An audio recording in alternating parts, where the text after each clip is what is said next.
Bonjour à tous. Aujourd'hui, on va passer à une autre partie des livres de Michel Onfray sur la pathétique, aux géographies des cercles éthiques. Et la partie sur l'hédonisme ou l'utilitarisme jubilatoire. Donc, il faut bien comprendre, il y a beaucoup de sujets aujourd'hui à traiter, donc il faut vraiment suivre. Tout d'abord, il faut comprendre ça veut dire quoi, hédonisme ou utilitarisme jubilatoire et géographie des cercles éthiques. Encore une fois, je vous répète que l'éthique, mais elle est morale, ça veut dire on forme un objectif à atteindre à travers des restrictions. Donc, morale, il faut faire des choses pour avoir un certain éthique et donc porter la société à un certain objectif. Mais on sait que l'être humain, il y a des passions, des pulsions, des forces, des vertus auxquelles se défendent les relations humaines. Les relations humaines sont basées, mais sous des passions, sous des pulsions, sous des forces, sous des attractions. Et la question éthique réside dans la détermination des limites. Donc l'éthique, il détermine les limites de ces relations humaines. Et au-delà de ces limites, on n'aura que des parties sombres. Donc l'éthique est une sorte de dressage de l'être humain pour arriver à avoir cette cohabitation, cette coexistence avec les autres.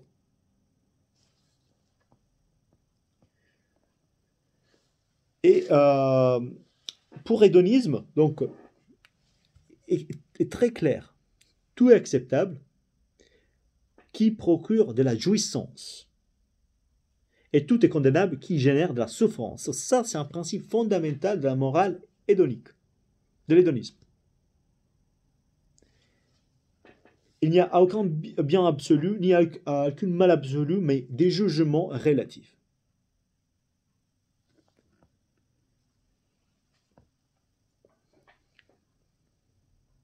Donc, pas de possible d'hédonisme sans mon plaisir, mais aussi les plaisirs des autres. Je ne peux pas rechercher mon plaisir en faisant de déplaisir les autres. En effet, dans les conseils des plaisirs nient les déplaisirs des autres aussi. Ça, c'est la morale hédonique. Donc, hier, sous CNews, il y avait Michel Onfray, et il y a eu un débat très intéressant. Je parle du débat du 21 mars 2021 sous CNews avec Michel Onfray. Il était un débat très intéressant, mais il y avait des intervenants qui défendaient l'idée de la morale chrétienne. Et mais clairement, lui, il attaquait Michel Onfray parce que lui, clairement, il est un moral hédoniste. Donc, et clairement, il disait, mais comment est possible, acceptable l'hédonisme lorsqu'on a la morale chrétienne Mais encore une fois, Michel Onfray, il a répondu avec une réponse très claire et simple. Tout quoi on pense que soit chrétien, mais c'est aussi un sens commun des vies. Les faits de ne pas tuer, les faits de ne pas faire déplaisir les autres. Mais si vous n'êtes pas chrétien, on ne fait pas absurde qu'il n'y a pas de Bible, il n'y a pas, Jésus-Christ n'est jamais arrivé sur la terre. Si on croit à quoi ils disent Darwin, ils disent que l'être humain et les races, ils gagnent jamais, ils ne survivent pas la race plus forte, mais c'est là qu'ils s'adaptent. Donc l'être humain est entre les races qui un des plus évoluées sur la Terre. On est d'accord sur ça. Et ça, il doit le fait qu'il s'est adapté. Vous pensez, il était un être nomade. Dans le nomadisme, il est parti à une entité pluraliste et une société. Puisqu'il a compris bien que pour survivre, il avait besoin de collaborer, de coexister avec les autres. Moi, j'ai fait une chose, tu fais une autre. Et ensemble, on se va protéger lorsqu'il y aura la pluie. Lorsqu'il y aura l'eau qui va arriver. Lorsqu'il y aura ça et ça et ça. Et dans cette forme de coopération, mais il y a eu un sens commun. Ça veut dire, moi, je ne te vais pas tuer. Parce que il va aider. On a un objectif commun. Mais si vous pensez bien, cet objectif commun, mais il est vraiment inné dans la nature humaine. Si on parle de l'univers, et si on voit la chance, mais l'univers, il y a une direction, universe, ça veut dire inverse, en direction, l'évolution de l'univers, mais il y a une direction unique. Dans la pluralité des directions, il y a une direction unique. Donc c'est pas très loin à la nature même de l'existence. Donc cet sens commun que les chrétiens disent non, c'est pas un sens chrétien, c'est pas un sens commun, c'est être chrétien. Michel Onfray dit non. Mais regardez, cette sensation de coopération qu'il est décrite dans la Bible, avec les 10 commandements, qu'il détermine des règles à respecter pour avoir un moral sur la terre et respecter la volonté de Dieu. Mais lui dit, Michel Onfray dit, en réalité, mais ça, il était déjà compris par l'être humain avant. Et donc, si on revient à l'évolution de Darwin, et si on croit à la chance et à la physique, mais la physique, la chance et Darwin disent, mais oui, il y a un sens des cohabitations et des coexistences innées dans l'être humain. Et dans ce sens des coexistences, il y a une morale innée. Le fait qu'il va adresser l'être humain parce qu'il a besoin de collaborer pour arriver à un objectif. Maintenant, la morale chrétienne, ils disent non. On vient d'Adam et d'Ève. Donc, non, et on ne vient pas des singes, mais par contre, c'est Dieu qui nous a mis sur la terre, il nous crée. Point mis sûr, je n'ai pas en train de juger. Mais ça, c'est la différence entre morale hédonisme et morale chrétienne. L'hédonisme, il accepte les matérialismes comme une forme d'éjouissance personnelle. Par contre, la morale chrétienne, il n'accepte pas les matérialismes. Mais c'est clair et certain. Et quoi il a dit hier aussi à ce débat, Michel Onfray, mais il était très clair. Il a dit une chose très claire. Mais il y a beaucoup de gens qui se disent chrétiennes. Ou même je pense aussi dans les autres religions qui disent moi je suis islamiste. Mais ils ne savent rien de la religion qu'ils disent être, avoir et connaître. Rien. Et hier, il y avait un avocat, probablement une personne très aisée, des personnes riches, pas très riche, mais riche. Il était pour la morale chrétienne. Et quoi de plus hypocrite que ça?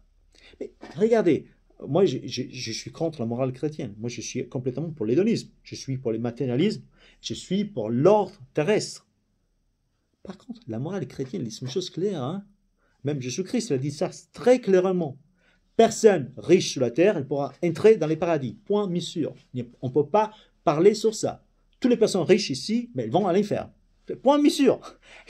Et vous regardez, dans l'histoire de l'Église, les aristocrates, tous les riches ont sponsorisé l'Église.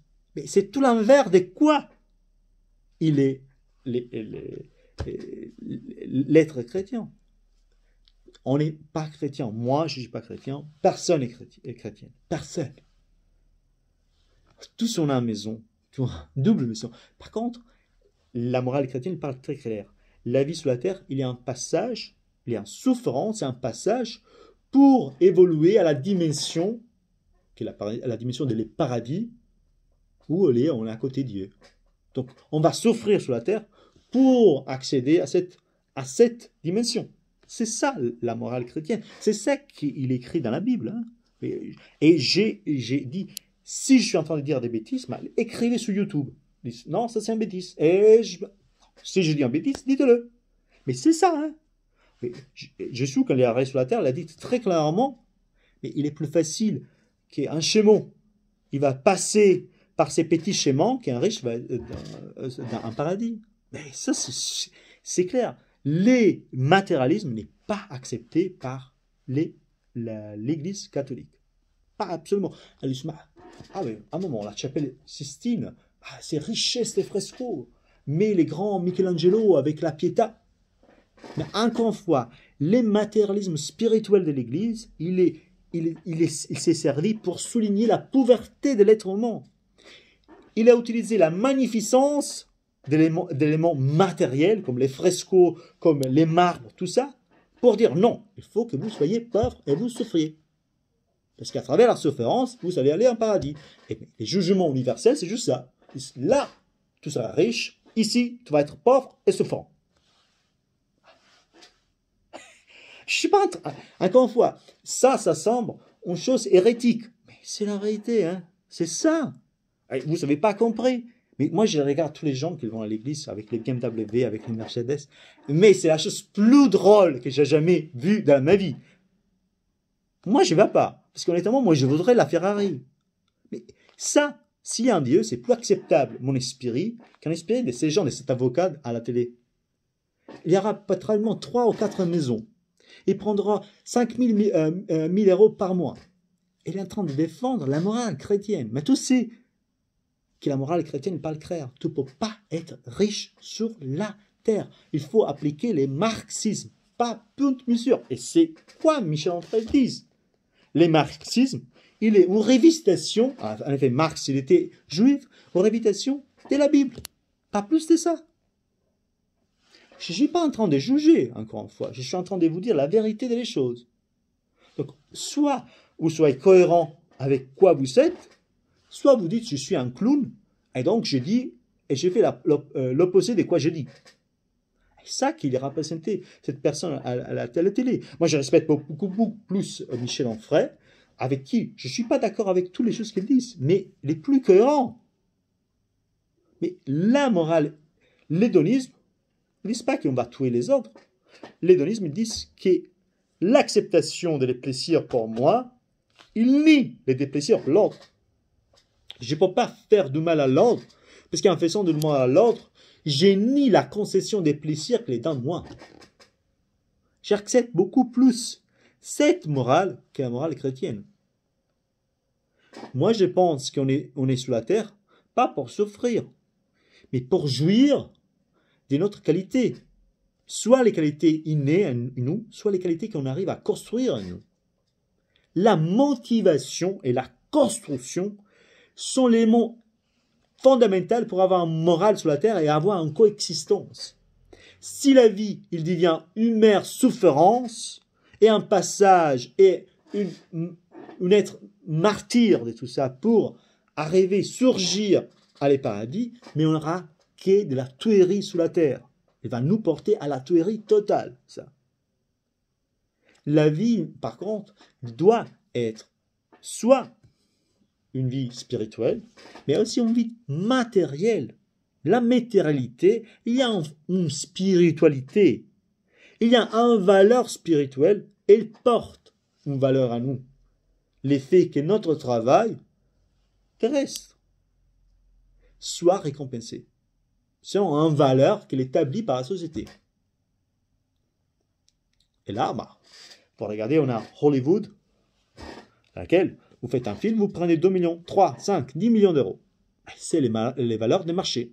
Vous avez un chef-d'œuvre, vous le vendez à 20 millions d'euros. C'est les valeurs des marchés. Je ne suis pas en dire que c'est juste mauvais, ça. Mais c'est une valeur dans les marchés déterminée dans la société. Et il y aura des personnes qui meurent de faim. Oui, c'est vrai. Mais encore une fois, il y aura les mêmes gens qui meurent de faim, même s'il n'y avait pas tout ça. On s'en entend du tout des morts de faim. Hein. Quand on a appliqué les théories marxistes, les marxismes n'est pas clair. Il ne va pas avoir de la propriété privée, absolument pas. Et tous les pouvoirs de la société, mais clairement, il est donné à l'administration de l'État qu'il va gérer tout pour tous. Donc, votre liberté personnelle, vous avez une liberté très réduite. Et votre capacité d'expansion, elle est très réduite. Mais ça, c'est la morale chrétienne. Si vous la portez en mathématiques, on ne peut pas posséder des biens. Et encore une fois, je ne suis pas en train de dire des bêtises, parce que l'Europe n'est pas chrétienne. Personne, européen, a écrit la Bible. La Bible, il est en culture importée en Europe. Donc, ça, je ne suis pas en train de dire des bêtises sur ça. Il y a une culture importée. Si vous lisez Sénéca, un écrivain roman, complètement opposé. Lui, il était un des plus grands, en contraposition à Cicéro. Hier, à la terrasse avec Cicéro, mais Sénéca, c'est complètement l'opposé. Il était retenu un des plus grands écrivains et philosophes roman. Elle était un hédoniste. Donc là, il faut bien être clair avec les choses. On ne peut pas dire, moi, cher amour, mon amour, on est marié, les gens ont père, on n'est pas marié. Mais dire que je suis catholique et chrétien et avoir 2 maisons et 3 voitures, c'est comme dire à ta femme, aujourd'hui on est marié, demain on n'est pas marié, on est marié à journée alterne. C'est la même chose. Moi, je vais vous dire ça, vous ne savez pas compris ça. Mais si on veut que les Covid, que les guerres, que tout ça ne vienne plus entre nous, mais il faut quitter avec toutes ces hypocrisies. Honnêtement, il faut quitter avec l'hypocrisie. L'hypocrisie, c'est tout quoi elle porte la malheur à l'être humain. L'hypocrisie. Mais comme fais-toi dire que tu es catholique, chrétien, j'ai 3 maisons. Non, je ne suis pas en train de dire que tu n'es pas une bonne personne. Hein. Pas du tout. Tu peux être une bonne personne, être une personne très riche, être une très bonne personne. Personne, je ne suis pas en train de dire ça. Hein. Il y a des gens qui sont riches, sont très cultivés, ils sont très philanthropiques et ils font du bien. Pas en train de critiquer. Quoi, j'ai critiqué, c'est l'hypocrisie. De me faire croire à une bêtise. Ils pensaient qu'ils sont tous imbéciles et qu'ils vont te croire à les bêtises que tu dis à la télé. Ben, ça, c'est quelque chose, c'est inacceptable, honnêtement. Je ne peux pas accepter, j'accepte beaucoup plus Michel Onfray qui dit je ne crois pas à une vie après la mort. Quoi? Je ne suis pas d'accord avec lui. En effet, j'ai expliqué déjà qu'on ne peut pas nier l'existence. Sous la terre, on vit en coexistence et quand on meurt, mais on ne sait pas. Donc on ne peut pas dire qu'il n'y a rien, puisqu'on ne sait pas. On est dans les doutes. Et l'existence, elle ne meurt jamais. Moi, mais quand un jour je ne serai pas plus ici, ben la vie va continuer. Donc l'existence, elle ne meurt jamais. Et vous regardez, même si la Terre elle sera oblitérée, supprimée, ben elle continuera à avoir des autres étoiles, et des autres vies, des autres réactions chimiques. Encore une fois, il y a encore de la vie. L'existence, il ne meurt jamais. La coexistence, la connaissance et ma existence, c'est là elle termine. Mais l'existence, elle ne meurt jamais. Alors là, je dis à Michel Onfray, je ne suis pas d'accord avec vous. Moi, je pense que l'existence, elle ne meurt jamais. Pour l'effet qu'on a les concepts d'infinité dans nous. Et l'effet d'avoir ces concepts, mais il nous nie la possibilité de nier une existence après la fin de notre coexistence. Clair et certain. Donc, moi j'accepte beaucoup plus Michel Onfray, même si je ne suis pas d'accord avec tout quoi ils lui disent. Mais je suis beaucoup plus en accord avec lui quand on lui parle des morales et des hédonismes, parce qu'il accepte les matérialismes. Lorsque moi je sens un avocat qui prend 50 000 euros par mois, mais dire que lui croit à les valeurs chrétiennes. Non, je ne l'accepte pas. Honnêtement, je ne l'accepte pas. Et je suggère à tous les gens de ne pas l'accepter aussi.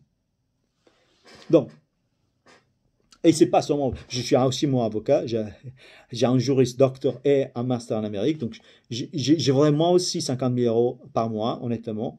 Je ne sais pas, mais je voudrais les biens, je suis honnête. Je voudrais 10 millions d'euros dans mon compte de banque, je voudrais 20 euros, 20 millions, 30 millions, 50 millions, 1 milliard, je voudrais tout l'argent du monde. Je dis tranquillement, et je dis c'est ça, mais fait par chrétien, mais je ne suis pas chrétien, j'ai aucune envie d'être chrétien, honnêtement, ni catholique. Honnêtement, j'ai aucune envie d'émenier mon plaisir, ou d'être un hypocrite, de l'avoir, et dire à les autres, oh, moi je suis chrétien, et non, non. J'ai ni les hypocrites, ni l'effet de nier la possibilité de me porter du plaisir. Voilà. Pour continuer, donc ça, c'était une parenthèse nécessaire pour vous faire comprendre la morale hédonique. La morale hédonique, l'hédonisme, c'est ça l'hédonisme. C'est l'acceptation des plaisirs pour soi, mais il nie l'effet d'accepter les plaisirs pour moi il nie la possibilité de porter du déplaisir à l'autre.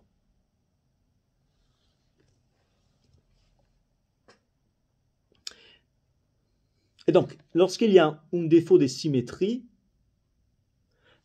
entre les rapports humains, lorsqu'il y a un défaut de symétrie, donc ton plaisir et mon plaisir, moi je t'apporte du déplaisir et moi je dis du plaisir, lorsqu'il y a cette forme de dissymétrie, mais là, il y a un défaut éthique et donc un basculement vers l'égocentrisme. Égocentrisme, ça veut dire vers soi. Donc, un pathétique et donc une esthétique des passions. Encore une fois, la pathétique, il y a un mot grec, pathos, ça veut dire sentiment. La pathétique, c'est l'utilisation des sentiments, quoi, c'est émouvant, pour sensibiliser le lecteur ou l'orateur. Encore une fois, les politiciens utilisent beaucoup la pathétique pour sensibiliser les gens. Quand ils font un discours, mais ils parlent des morts, surtout si vous savez, les totalitarismes, les discours des leaders des totalitarismes, ils étaient tout pathétiques.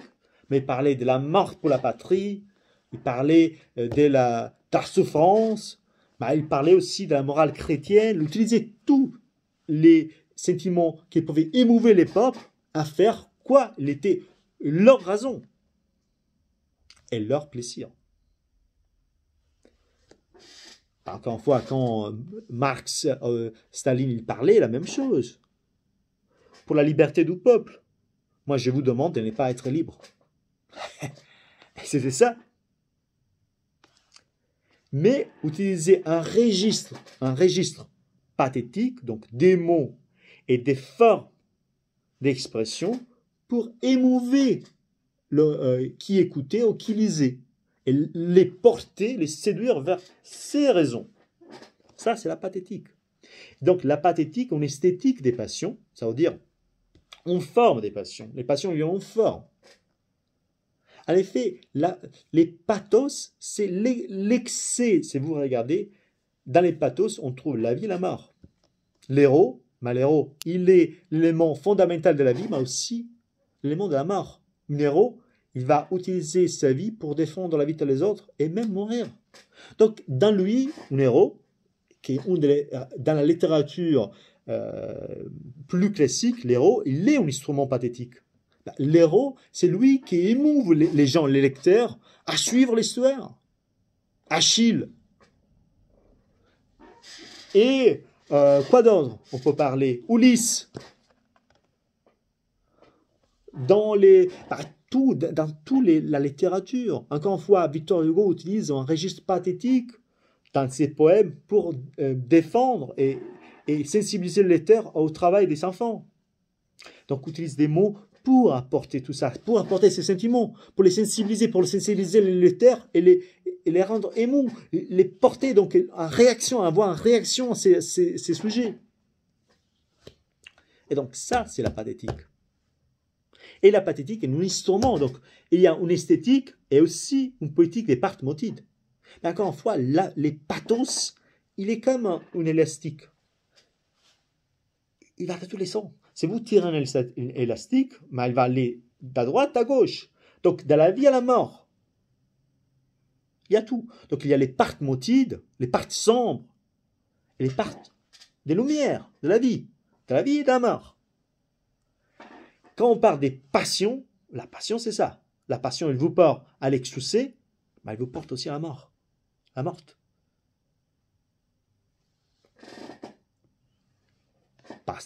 Pas tous les temps. Hein. Pour dire, dans la littérature, c'est ça.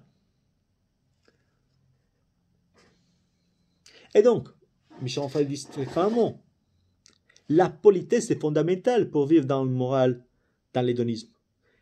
La politesse, c'est la lecture des signes. L'effet de ne pas faire des signes à des autres gens, qui peut arrêter du déplaisir. Ou la compréhension des signes. Donc, c'est la compréhension, la sensibilité à les ordres, avant même que les ordres les communiquent avec toi. Savoir comment se comporter pour ne pas faire de déplaisir les ordres. Moi, je ne vais pas faire un signe à une personne si je comprends qu'il ne sera pas d'accord avec quoi moi j'ai dit, ou quoi moi j'efface. Et ça, sur la base de la politesse. Et donc, sans cette capacité, dit Michel Onfray, des codages fulgurants de ces signes, pas d'éthique. Donc, l'éthique se base sur la politesse et la sensibilité. Sans sensibilité, n'est pas possible l'éthique.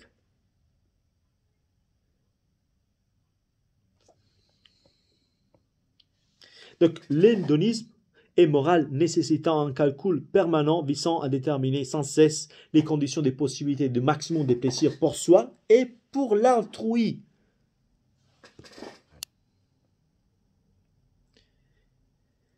Donc l'intérêt est moteur essentiel, mais c'est un utilitarisme vulgaire dans une perspective d'instrumentalisation pure dans laquelle la jouissance de soi exclut celle de l'autrui. Donc l'intérêt est moteur essentiel, mais l'utilitarisme vulgaire, ça veut dire c'est là l'utilitarisme vulgaire. Donc là, ma jouissance va nier la jouissance de l'ordre. Là, c'est pas bien, parce qu'il n'y a pas de cette symétrie entre les deux. Donc il n'y a pas d'éthique, il n'y a pas de morale. Mais encore une fois, Michel Onfray se pose une question. En parlant des plaisirs et des désirs, mais quels sont ces plaisirs et ces désirs? Si on voit l'histoire, les nations les changent, la géographie change, et les désirs des régions, les désirs des gens, ils changent aussi. Et, comme j'étais en train de parler avant, les raisons, parfois, ayant brutalisé les civilisations.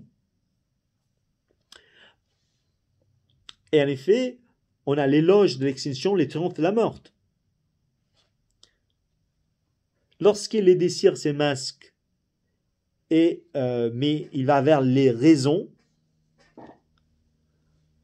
on finit pour décider ne pas plus avoir des désirs. Mais si vous pensez, on ne va pas très loin, mais les terroristes, mais si l'immolation, la mort, les martyrs personnels, c'est la négation de la vie, donc les triomphes de la mort, pour passer à l'autre dimension, en dimension supérieure. Là, c'est l'éloge de l'extinction. Regardez. Et là, c'est les désirs. C'est encore un désir. Aussi, c'est là, c'est un désir. Donc, alors, c'est hédonisme. Non. Parce que ce désir, en effet, il est sous la ruse de la raison religieuse. Pas plus que ça. Les martyrs, c'est la souffrance, la sublimation de la vie terrestre pour arriver à l'au-delà. Et les terroristes ont utilisé ces concepts pour faire les lavages de cerveau à beaucoup de gens qui n'avaient pas beaucoup dans la tête et créer quoi il a été le terrorisme dans l'Occident. Pas plus de ça. C'est vraiment comprendre comment les désirs, lorsqu'ils sont utilisés par les raisons, ils peuvent déterminer par les triomphes de la mort. Donc l'hédonisme, par contre, n'est pas soucieux des plaisirs négatifs. Il est volontarisme esthétique dirigé vers des plaisirs positifs. Quand je parle de volontarisme esthétique, ça veut dire une volonté dynamique, vers une forme dynamique, et un plaisir positif, un plaisir de vie, et pas de mort. Et donc, sans cet volontarisme esthétique, il y a l'acceptation de l'immatérialisme fondamental pour l'hédonisme. On ne peut pas avoir d'hédonisme sans matérialisme. La matière, en effet, il y a une spiritualité. Cette spiritualité, c'est l'effet qui détermine une valeur de notre travail. Et une valeur à la vie sur la terre.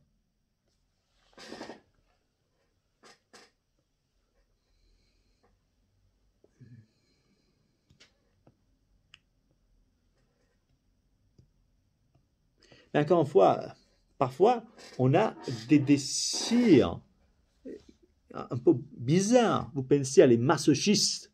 Les masochistes, il est qui? Mais il jouit de ne pas avoir de la jouissance. Ou les sadiques qui jouissent de la réquée, de déplaisir les ordres.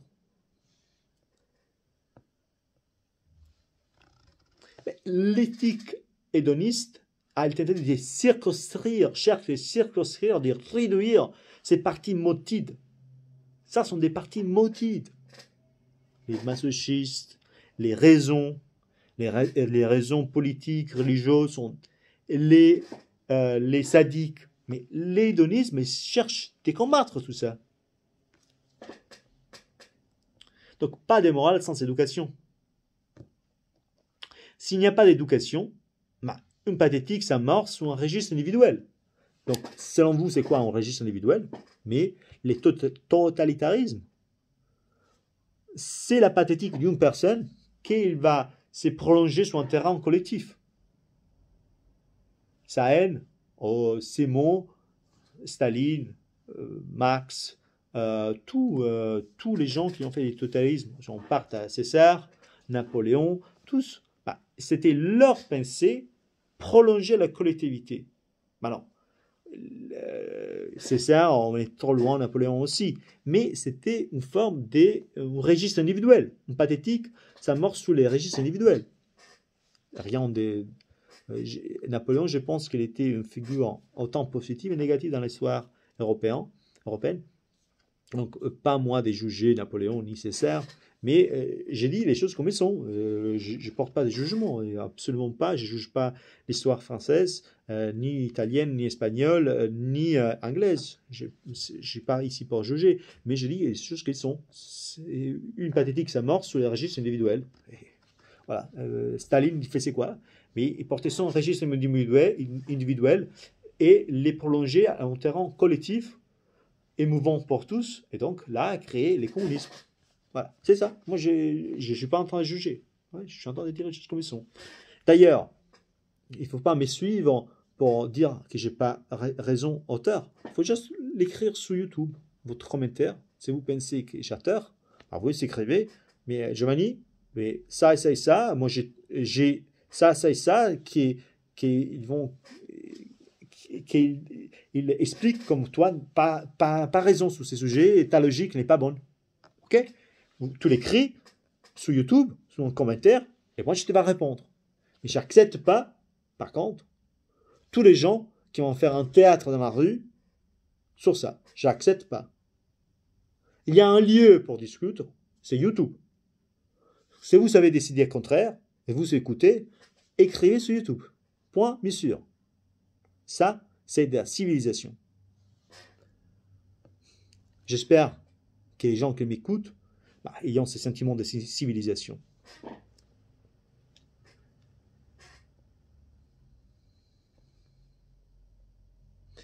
Donc,